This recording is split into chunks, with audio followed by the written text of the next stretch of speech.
What's up, guys? Today I'm going to be doing a carp fishing video, and I have made a carp fishing video before, but sadly the file got corrupted, and I'm just going to talk to you guys about the basics of carp fishing, how to tie rigs, how to make rigs, all the tackles you need, tactics, and some tips. And I'm also going to be talking to you guys about a bass fishing challenge.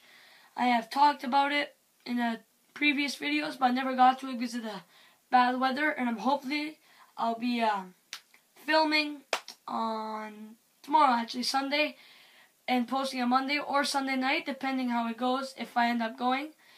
But yeah, without further ado, let's get right into the carp stuff. So what I got in my hand, guys, is called bank sticks.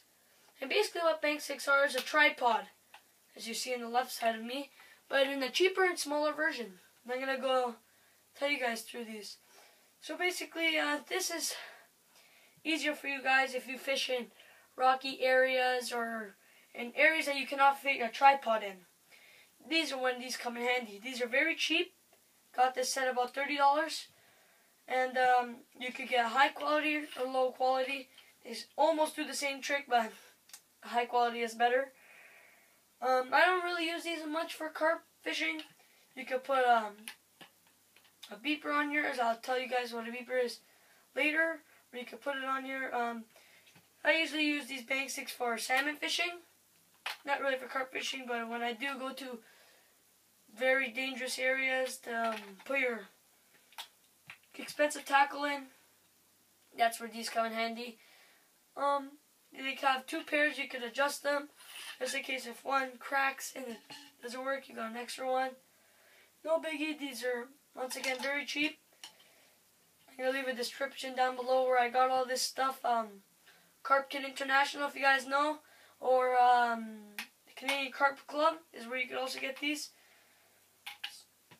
That's about it for these. And you put I don't know if you guys can see here, but this is a little handle here that slips on your rod. So if a carp pull, it's less chance that your carp rod's going to go in the water, even with the expensive ones. So now I'm going to get right into the tripod. So what I got here, guys, is called a tripod.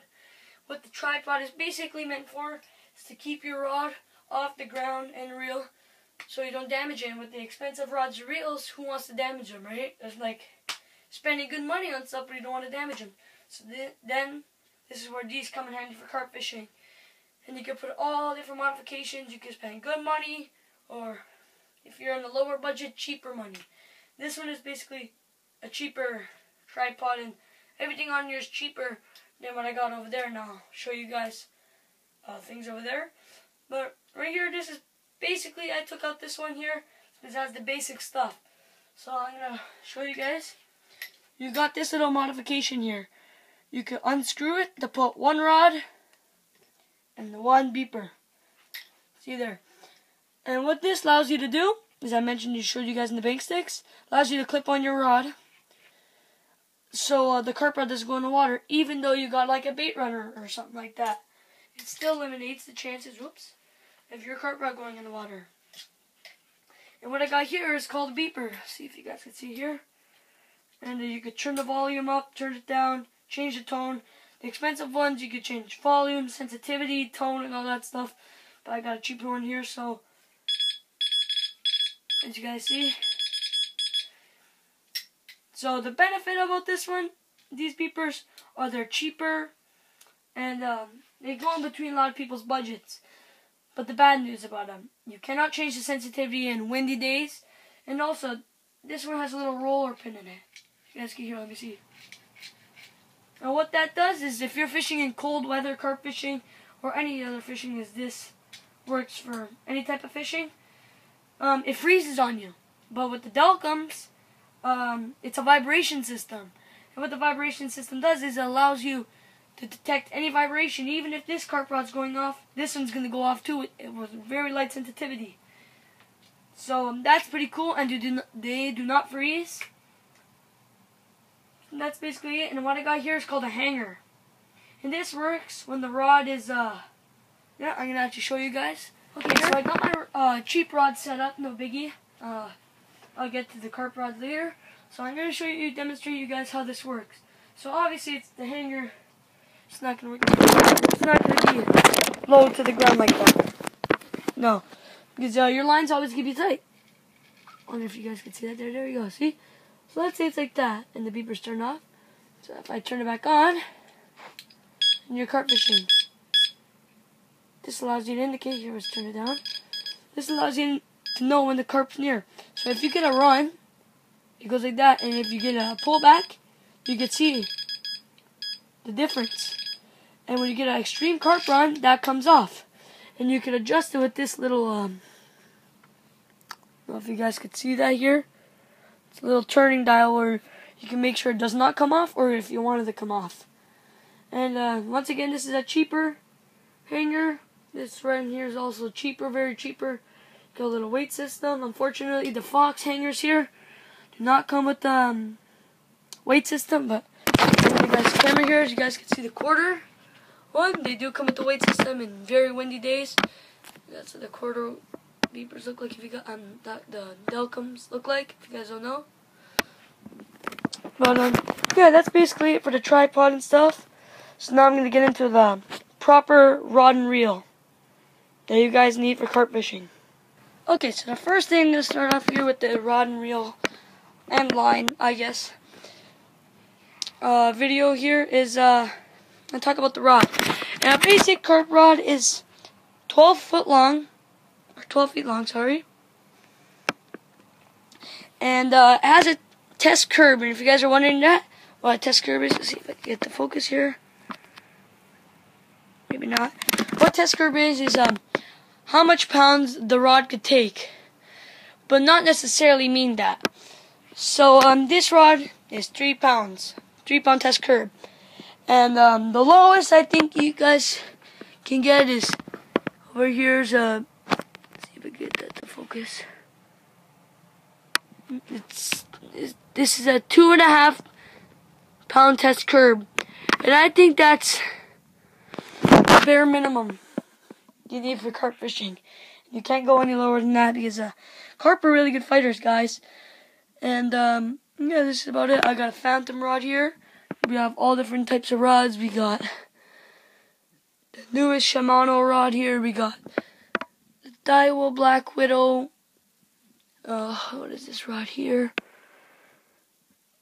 Protest rod here and all that stuff. And these rods are really cheap. This carp rod I got here, carp reel, very cheap setup. Carp rod's about 60 bucks Canadian, and the reel's about 50 bucks. I got a cheaper combo here, but the good combos are over here. But so now I'm going to talk to you guys about the reel. So what this reel is basically called a bait runner. If you guys don't know what a bait runner is, it's basically a 2-dragged reel.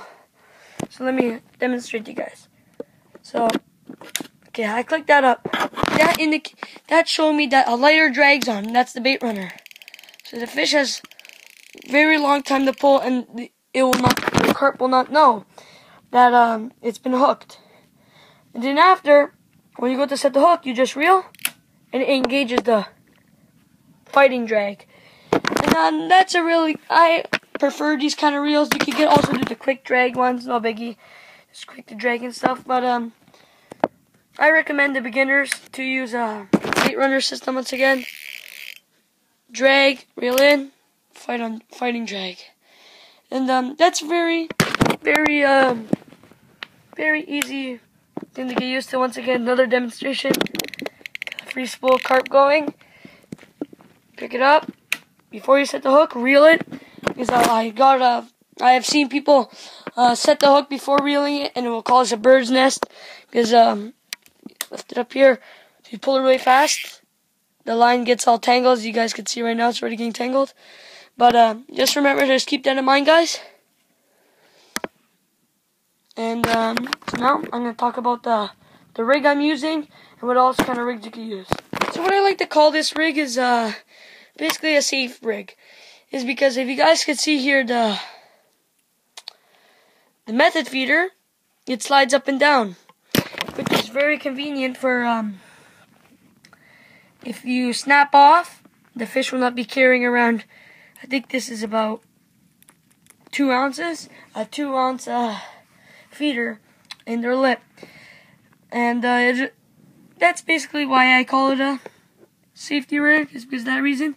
You can also get the fixed leads. They're called inline leads. It's basically like an inline rig setup. I'm going to show you guys in a bit.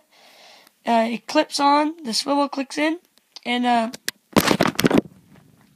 it stays fixed. And when the fish pull, it gives you a better here. So when the fish pull, you have to lift up the weight. But with this one, it just slides. I'm going to show you guys the method feeder rig right now. So as you see, these are the fixed method feeders. So you see that little little swivel there? It fixes into the feeder. So this is actually a really better rig to fish with. But if you're doing a safety rig, guys, no worries. And also the safety rig is in budget for people that cannot afford it. This is about 99 cents. And the rig I'm using here is a ESP. It's more expensive. It's a $499 rig. It's $499, but still in budget. It's basically it. So anyways, let's get back to the method feeder here. You can get the $7.99 one here. Put the camera here, guys. It comes with the mold. And this allows you to put your method mix onto the method feeder. Easier than squishing with your hands, and it's a flat feeder. So you guys see that's what it looks like with the mold. The flat feeder here. These are ESP. And it's basically like an inline lead. I'm gonna show you guys an inline lead in a bit. But it's basically like an inline lead only with method mix at the tip of it. So carp most likely feed there, and you can put your hook bait in. Right here, what I'm using here is a pop-up dumbbell, banoffee. They come in all sorts of sizes, colors, and flavors. They come in yellow, which is IB flavor, pink, which is fruity squid, this one right here, white, which is banoffee, and brown, which is fruity squid. And why, if you guys are wondering why I have a split shot here, it's because of I want this bait to hover because it's a pop-up. And you could get the slow sinking version or the pop-up version. And it just hovers like this, and carp really love it. I have caught most of my carp with this pop-ups. Actually, I caught all my carp on pop-ups. Never caught a carp on bottom baits.